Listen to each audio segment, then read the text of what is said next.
Bonjour et bienvenue dans cette courte vidéo. Nous allons voir ensemble aujourd'hui comment compléter votre tableau chronologique. Pour ce faire, vous allez accéder à votre portail employé et dans l'onglet Apps que l'on va ouvrir, on va trouver Dossier étudiant. On l'ouvre, nouvelle fenêtre et ici vous voyez Gestion des compétences. Vous l'ouvrez, à l'intérieur vous trouvez Tableau chronologique. Lorsqu'on clique sur Tableau chronologique, on arrive à cette page de recherche qui va vous demander de rentrer votre code de cours. Le code de cours est généralement un numéro à 5 chiffres qui correspond à votre cours. Il faut savoir que la procédure que je vais vous montrer aujourd'hui permet de rendre votre tableau chronologique accessible aux étudiants à partir du portail e-cité. Donc c'est très important que chaque professeur euh, remplisse son tableau chronologique à partir de Scorpa et qu'il le transfère vers e-cité pour que les étudiants puissent y avoir accès en tout temps. Je vais donc faire la manipulation. Je vais rentrer un numéro de cours et la recherche me donne tous les tableaux chronologiques qui ont exactement la même code de cours, avec des variantes au niveau du numéro de section et du trimestre. Étant donné que vous préparez des plans de cours pour l'hiver 2021, généralement vous allez donc prendre un trimestre, le trimestre qui correspond à 5211, qui est le code pour l'hiver 2021. Ici, je n'ai qu'un seul cours pour l'hiver 2021, c'est donc celui-là que je vais choisir. C'est mon cours. Lorsque je rentre dedans, je me rends compte qu'il y a déjà des informations qui sont à l'intérieur parce qu'il s'agit d'un cours transformé. Alors, dans le cas des cours transformés qui ont subi la transformation pour accéder au nouveau modèle pédagogique de la cité par compétences, euh, par défaut, le tableau chronologique est renseigné à l'aide de la séquence pédagogique qui a été développée dans le plan de cours.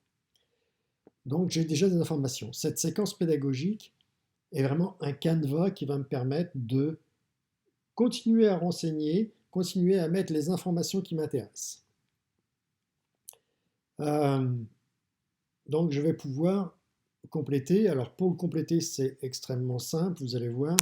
J'ai écrit ici lecture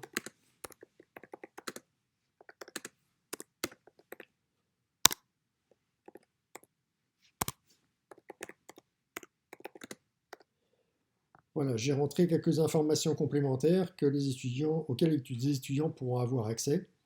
Donc je complète mon tableau, je fais mon tableau sur 14 semaines avec toutes mes évaluations, tous les contenus que je veux voir.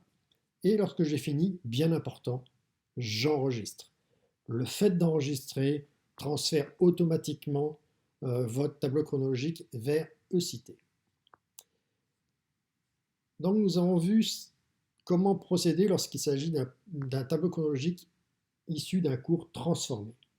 Maintenant, si ce tableau chronologique n'est pas transformé et qu'il n'a jamais été donné, vous allez devoir le compléter manuellement.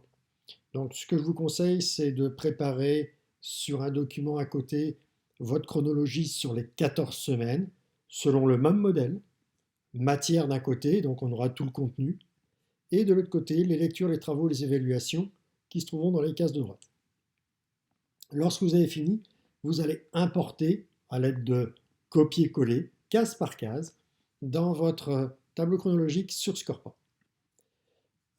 Petit bémol par rapport à ces copier-coller, je vais vous faire une petite mise en garde. Il apparaît qu'il y a un petit problème de typographie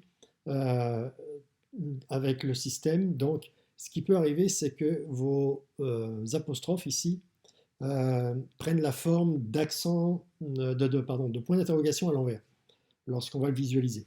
Donc, pour éviter ceci, je vous propose de effacer les apostrophes, puis juste de les retaper.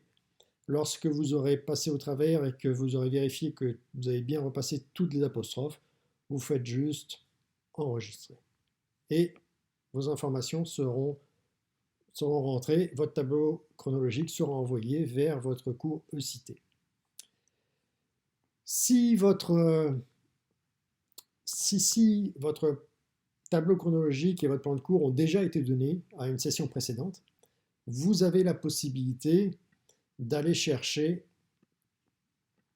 ici un trimestre précédent, un tableau chronologique. Donc je vais aller chercher le trimestre 5209 qui correspond à l'automne 2020 et on va faire une recherche. Donc c'est bien l'automne 2020, parfait. Et ici je vais lancer une recherche pour aller chercher tous les plans de cours, mais moi celui qui m'intéresse c'est un plan de cours qui aurait une cote de 3603 et qui aurait déjà été donné. Je le lance et voilà. On me dit que pour l'automne 2020, j'ai 2 tableaux chronologiques déjà existants.